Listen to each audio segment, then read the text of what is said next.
The history tales, जहां हर पल एक कहानी है।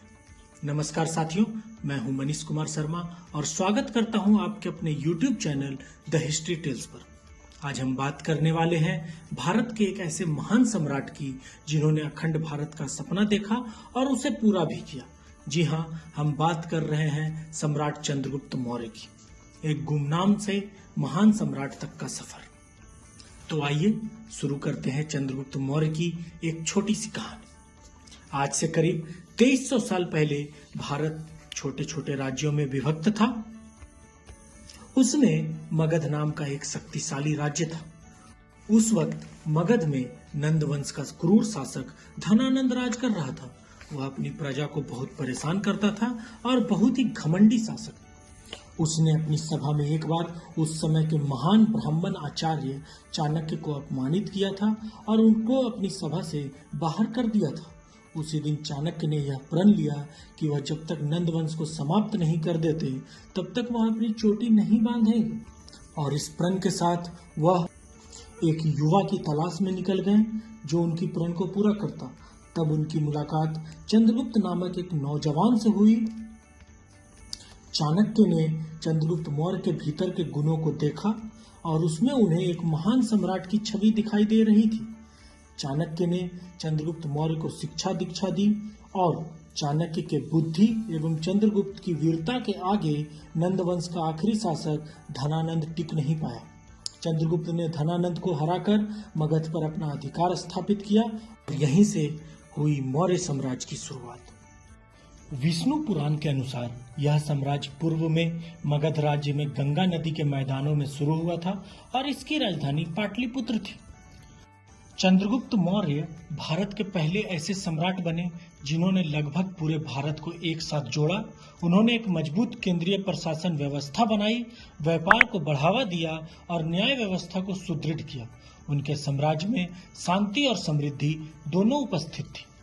चंद्रगुप्त मौर्य साम्राज्य का संस्थापक था और उसने अपने गुरु आचार्य चाणक्य की सहायता से मगध में मौर्य साम्राज्य की नींव रखी थी। चंद्रगुप्त मौर्य के रूप में उसका सबसे पहला उल्लेख रुद्र दामन के जूनागढ़ अभिलेख में मिलता है। विदेशी लेखकों, विद्वानों, इतिहासकारों ने चंद्रगुप्त मौर्य को अलग अलग नामों से पुकारा है। जैसे स्ट्रैबो ने और जस्टिन ने चंद्रगुप्त मौर्य को सेंड्रोकोटस कहा है। वहीं प्लूकार्ट और एरियन ने चंद्रगुप्त मौर्य को एंड्रोकोटस की संज्ञा दी है एवं फिलकार्स ने चंद्रगुप्त मौर्य को सेंड्रोकोटस कहा है। इन सब नामों से यह प्रतीत होता है कि चंद्रगुप्त मौर्य सिकंदर के समकालीन था। चंद्रगुप्त मौर्य न केवल नंद वंश का उन्मूलन किया बल्कि पंजाब सिंध में विदेशी शासन का अंत करने का भी श्रेय इसी को जाता है। इसके साथ साथ भारत के अधिकांश भाग को एकीकृत करने का भी श्रेय इनको मिलता है। ग्रीक के महान विद्वान प्लूकार्ट और जस्टिन ने कहा कि चंद्रगुप्त ने अपनी 6 लाख की सेना से पूरे भारत को रौंद डाला था। बैक्टीरिया के शासक सेल्यूकस निकेटर और चंद्रगुप्त मौर्य के बीच पंजाब और सिंध के लिए लगभग 304 से 305 ईसा पूर्व में एक युद्ध हुआ था। इतिहासकार एपियानस के अनुसार अंततः दोनों में संधि हो गई और सेल्यूकस निकेटर ने अपनी पुत्री का विवाह चंद्रगुप्त मौर्य से करवा दिया। साथ ही साथ सेल्यूकस ने चंद्रगुप्त को 4 प्रांत एरिया, आराकोसिया, जेड्रोसिया और पेरिपेमिसदाई अर्थात काबुल, कंधार, मकरान और हेरात प्रदेश दहेज में दे दिए। महान इतिहासकार प्लूकार्ट के अनुसार चंद्रगुप्त ने सेल्यूकस को लगभग 500 हाथी उपहार में दिए थे और इसी संधि का परिणाम है कि हिंदू कुश मौर्य साम्राज्य और सेल्यूकस के राज के बीच एक सीमा बन गई थी। 2000 साल से अधिक वर्ष पहले भारत के प्रथम सम्राट चंद्रगुप्त मौर्य ने उस प्राकृतिक सीमा को हासिल किया जिसके लिए अंग्रेज तरसते रहे और जिसे मुगल सम्राट कभी भी पूर्ण रूप से प्राप्त नहीं कर पाए।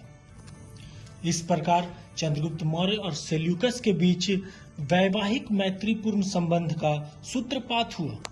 सेल्यूकस ने अपने राजदूत मेगास्थनीज को चंद्रगुप्त के दरबार में भी भेजा था।